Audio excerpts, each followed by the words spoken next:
Oi pessoal, eu sou a Carol, esse é o Dueto Literário e hoje a gente tem uma convidada muito especial, que é a Noemi Jaffe. Ela é escritora, doutora em letras pela USP. Ela está em Barbacena porque veio dar aulas de escrita criativa lá na Universidade de Música, na Bituca, e veio também participar do quadro, onde a gente vai falar um pouquinho sobre literatura, escrita, como isso tudo se relaciona.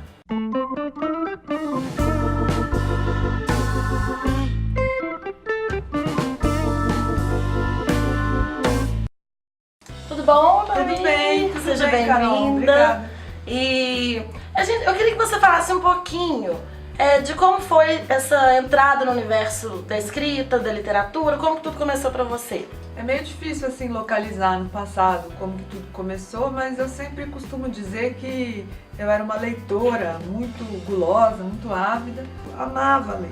E eu tinha um tio que me presenteava só com livros. E logo na escola eu comecei a me destacar por ser uma leitora muito boa, eu gostava de ler em voz alta. Daí comecei a escrever também as redações, as composições, eu lia lá na frente, lia, eu era exibida, fazia teatro. Era exibida mesmo. E quando que o momento você falou assim, não, agora eu vou deixar de ser leitora, eu vou ser escritora? Ah, isso demorou muito, sabe? Porque eu sempre sonhei em ser escritora.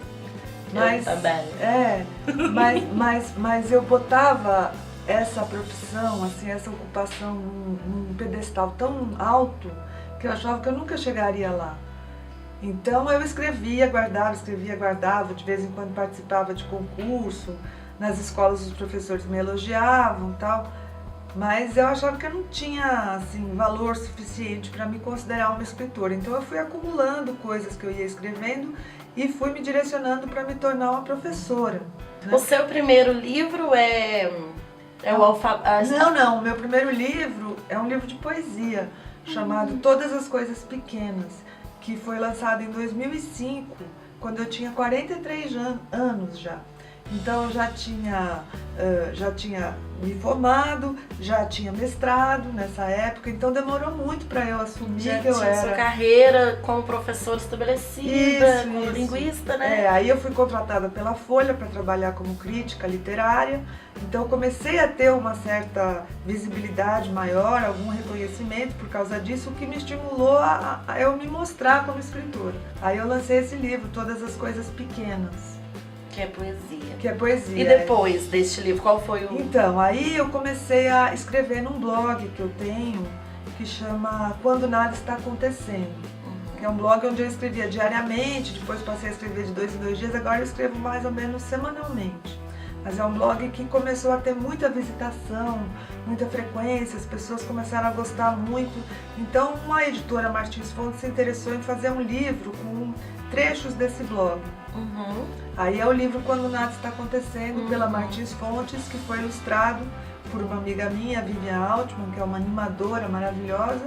Aí, em 2009, eu recebi uma bolsa da Petrobras para eu escrever sobre a história da vida da minha mãe, que é sobrevivente de guerra, e ela tinha um diário onde ela contou tudo que ela tinha vivido no campo de concentração depois que ela foi salva do campo. E eu sempre sonhei em publicar esse diário dela. Daí eu fui para Auschwitz, que é o campo de concentração onde minha mãe ficou, com a minha filha, que na época já era escritora, já tinha se formado também na Faculdade de Letras. Aí fomos, eu e minha filha, para Auschwitz, fomos para Berlim, fomos para Varsóvia, fizemos o circuito lá da morte, né? Voltamos, e daí a minha filha resolveu então ter uma participação só muito pequena no livro, e aí ficou um livro a 6 mãos, 3 gerações de mulheres, que é O que os Cegos Estão Sonhando. Então tem o diário da minha mãe, aí tem as minhas reflexões sobre memória, sobrevivência, dor, humilhação, problemas da guerra, né? E depois tem a parte da minha filha falando sobre ser neta de sobrevivente.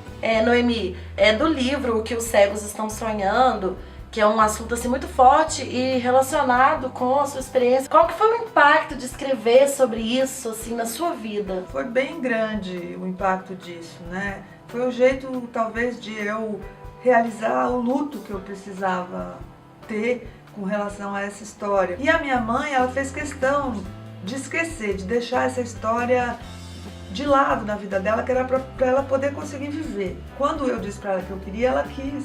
Tanto que ela dizia, eu falava, mãe, mas você não tem o hábito de escrever. Por que você foi escrever esse diário? Ela falou, para você ler. Imagina, ela nem sabia que eu iria nascer, mas ela como se ela, né, já tivesse escrito para eu ler depois de 60 anos. Depois que eu escrevi, eu comecei a sentir que sim, que eu tinha terminado a minha relação com a Segunda Guerra, sabe? Tanto que quando eu fui escrever Íris, eu pensei, eu não quero mais personagens judeus. Não aguento mais estudar judaísmo, né? Japari, a dor. Exatamente. E junto com o livro sobre a história da minha mãe, eu escrevi A Verdadeira História do Alfabeto, que é um livro que justamente vem desse meu amor pelas palavras. Então eu fiz um livro que conta a história ficcional de cada letra do alfabeto. Que recebeu o prêmio de Brasília. A Bienal Brasília de Literatura, foi super legal. Aí depois eu escrevi um livrinho eletrônico, que é de uma editora muito legal chamada E-Galáxia, que só publica livros eletrônicos. Aí eu fiz um livro de diálogos de amor, de um casal moderno. Chama-se Comum de Dois. Então resolvi escrever meu primeiro romance, que é o Íris, As Orquídeas, que foi lançado em 2014 ou 2015. 2015. Esse foi meu último livro, Íris e as Orquídeas, que é sobre uma mulher que foge da Revolução Húngara em 56. Ela vem para o Brasil e ela é botânica, e lá em São Paulo ela começa a cuidar de orquídeas, no Jardim Botânico de São Paulo, onde ela conhece o Martim, que é o diretor do Jardim Botânico, e eles têm uma história de amor e amizade e tal. E também fala muito sobre a história do comunismo no Brasil, né? Eu achei interessante o Íris, porque assim, ele fala desse tema político mais pesado, mas quando você tá lendo, parece que você tá conversando com alguém, assim, ele dá uma escrita, é delicioso ler ele. E parece que você tá dentro do pensamento do Martin, porque ele... O jeito, você fica emocionada. Eu já comecei emocionada. É um livro sobre isso, é um livro sobre exílio, sobre como receber pessoas que vêm de fora. E sobre as orquídeas, foi aleatório ou você tem um motivo especial? Não, assim, eu estudando as orquídeas fui ver que as orquídeas têm várias características físicas que lembram as características de uma pessoa em fuga. Ela não tem raízes na terra. Ela tem raízes aéreas, que chamam as raízes epífitas.